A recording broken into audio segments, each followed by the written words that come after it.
My name is Victor Guzman, and I'm a 9/11 survivor. I was on the 85th floor when the first plane hit the North Tower.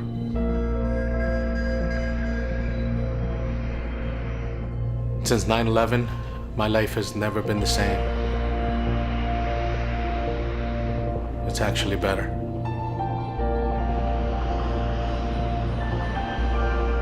This is my story.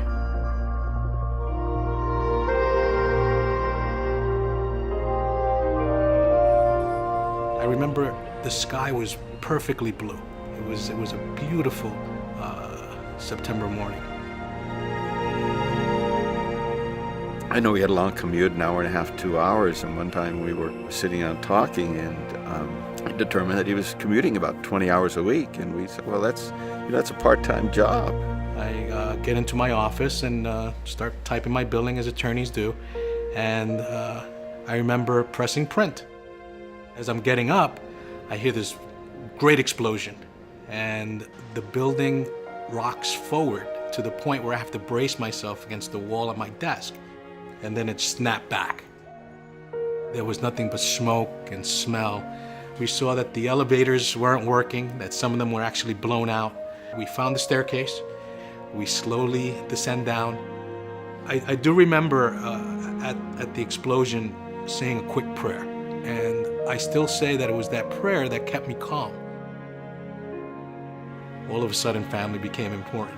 Before then, it was getting the material things for the family. That was one of the reasons why I went to work at the Trade Center. I was going to make much more money. You know, he had started this job probably about 3 months before 9/11. He was gung-ho about his job. I just remember sitting in front of the TV, grabbing a pillow and just rocking back and forth.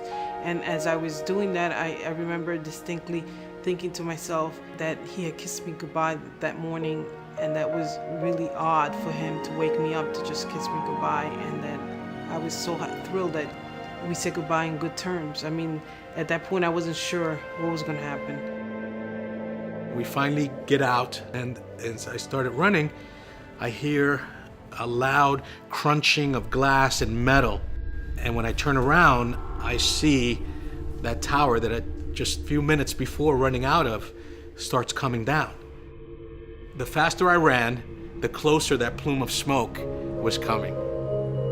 And all of a sudden, that plume of smoke just overcomes us. And I was just at Pace University. I remember I'm still shaking, and I go in, and at that point, I hear the North Tower come down. And I remember just my knees buckling, and I just fell into the chair. I put my hands in my face, and I'm like, the first question was, why me? Why did I survive? And then the next thought was, I was in that building that just collapsed.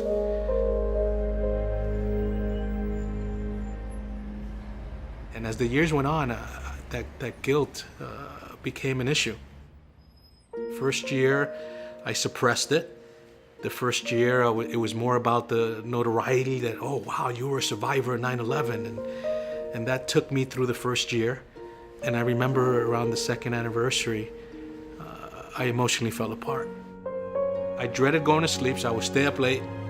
And then when I got to sleep, I didn't want to get up. I just didn't want to deal with it. It was hard again, I guess the ego, that I should be able to deal with this. I shouldn't be an emotional mess. I shouldn't be teary-eyed, or I shouldn't be jumping at every noise that I hear. The realization came that I couldn't do it by myself anymore. It was humbling to realize that I needed help.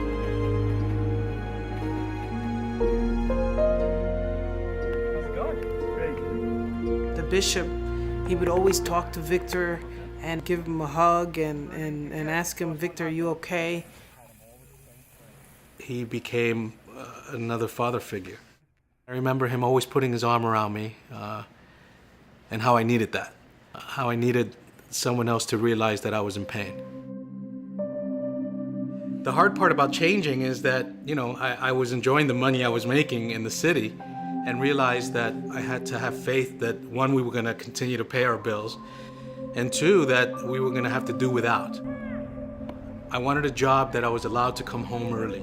I took a job in Newburgh, which is about 30 minutes from where we live, and the difference it made, that I was able to go to a baseball game, that I was able, my daughter was on the soccer team, and just those little things that weren't important before became the focus.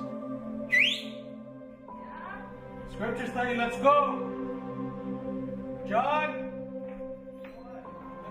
One thing that we were lacking in, because I wasn't around, is sitting together as a family and reading the scriptures.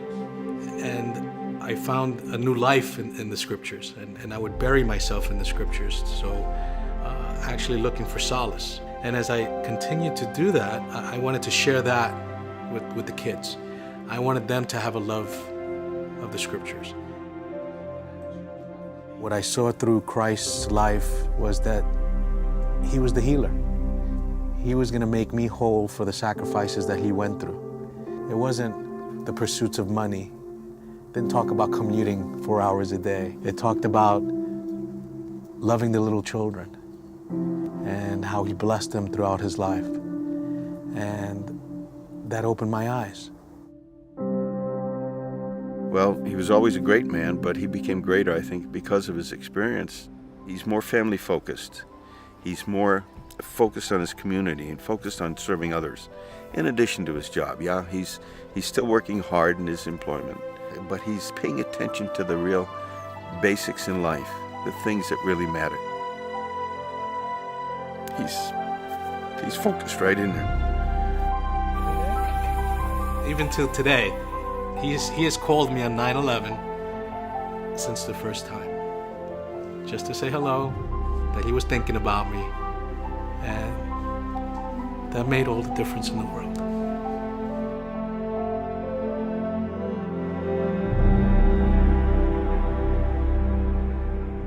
After 9/11, some have said there is no God.